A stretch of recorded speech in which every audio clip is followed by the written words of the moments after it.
Good Sunday morning. Let's talk about the good fight of faith. Nothing will prepare you more for the fight than a vision of the mission of God. God is the life giver. How often do you feel beaten and battered by what life throws your way? Feels like it's more than you can handle and you're at the end of your rope. What you need is renewed strength, and that's what you get when you turn to God and see Him there with you to fill you with His strength as you move on. This is the part that prayer plays in our life. We all have experienced this infusion of new strength and courage from God when we've turned to Him in prayer in moments of stress.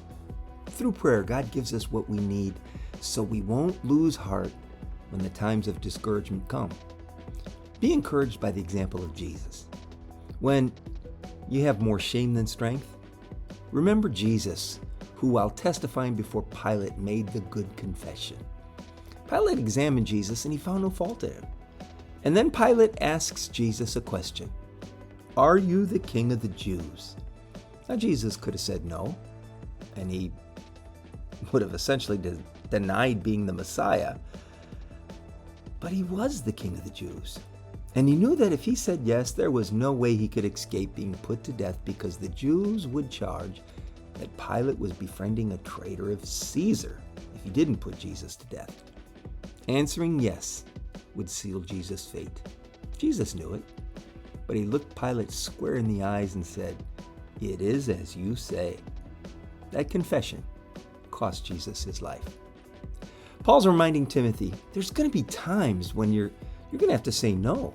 You'll want to say yes, and everybody around you wants you to say yes. There'll be times when it's going to be embarrassing to admit that you are a Christian. But remember Jesus.